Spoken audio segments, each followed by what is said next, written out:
VP নূর আমার সহযোদ্ধা July August আন্দোলনের এক বিপ্লবী বীরের রূপে কালকে যে হামলা করা হয়েছে তার তীব্র নিন্দা প্রতিবাদ জানাচ্ছি।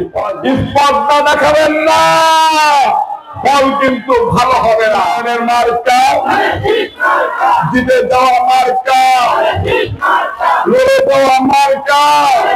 ভিপি নূর আমার সহযোদ্ধা জুলাই আগস্ট আন্দোলনের এক বিপ্লবী বীরের রূপে কালকে যে হামলা করা হয়েছে তার তীব্র নিন্দা প্রতিবাদ জানাচ্ছি। আমি ভিপি নূরকে সামনাসামনি আমার সাথে কখনো দেখা হয় নাই। আমার জন্য এই নূরকে কয়েকবার ডিবি অফিসে নির্মম নির্যাতন টর্চারের শিকার হতে হয়েছে। তিনি বিভিন্ন বক্তৃতায় বলেন, একজন জুলাই আগস্টের যোদ্ধাকে আপনি আজকে যেভাবে অন্যায় ভাবে হামলা করলেন, মারলেন, কালকে তো আপনি আমার উপরে আমাদের উপরেও হামলা করতে পারেন। আমরা আপনাদেরকে সেই সুযোগ দেব না ইনশাআল্লাহ। আমরা কিন্তু স্বৈরাচার হাসিনার সকল পেটোয়া বাহিনীর বিরুদ্ধে 17 বছর যাবৎ তারেক রহমান সাহেবের নেতৃত্বে লড়াই করেছি। স্পর্ধা দেখাবেন না, ফল কিন্তু ভালো হবে না। হয়তো আপনি নূরকে মারবেন, আমাকে মারবেন, বাচ্চুকে মারবেন, শামুকে মারবেন, আক্তারকে মারবেন, মিজানের সময় আপনি ঠিকই ধরা খেয়ে যাবেন। আপনাকে কিন্তু ছাড়বে না, ছাড়বো না।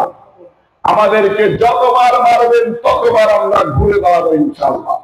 আমাদেরকে হাসিনা পারে নাই, এরশাদ পারে নাই, শেখ মুজিব পারে নাই, পাকিস্তান পারে নাই। আমরা দবিয়ে থাকি, আমাদেরকে দবিয়ে রাখা যায় না। আছে এই উন্নয়নের কোন মার্কা আছে, আমাদের কোন মার্কা আছে, আমরা যে কোন মার্কা আছে। এই মাগুরা 2 আসনে ধানের শীষকে বিজয় আমাদের কোন মার্কা আছে।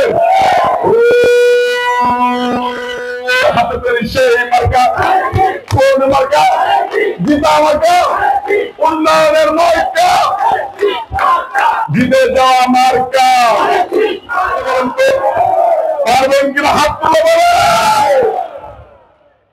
এই যে এতগুলা হাত, এই হাতগুলা মুষ্টিবদ্ধ হয়েছে স্বৈরাচারের দোষরদেরকে নির্মূল করে সাচ্চা জাতীয়তাবাদ এই ধানকে, শক্তিশালী ধানকে, তারেক রহমান সাহেবের ধান, বেগম জিয়ার ধান, শহীদ রাষ্ট্রপতি জিয়াউর রহমান সাহেবের ধানকে এই মাটিতে পুঁতে দেওয়ার জন্য এই ধান উঠানোর সাধ্য কারো নাই ইনশাআল্লাহ। আমরা কি তারেক রহমান সাহেবের কাছে অঙ্গীকারবদ্ধ?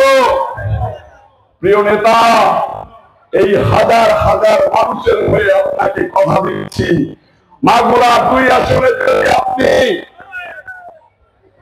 একজন ভালো সফল লোককে দেখে এই জনগণের কথা শুনে ধানের শীষের মনোনয়ন দেন, তাহলে আগে 2 বার যখন মাগুরা 2 আসনে ফেল করেছে, মাগুরা 1 আসনে ফেল করেছে, এই 2025 সালের নির্বাচনে আপনার প্রার্থী ফেল করবে না ইনশাআল্লাহ। আপনার প্রার্থী জয়যুক্ত হবে।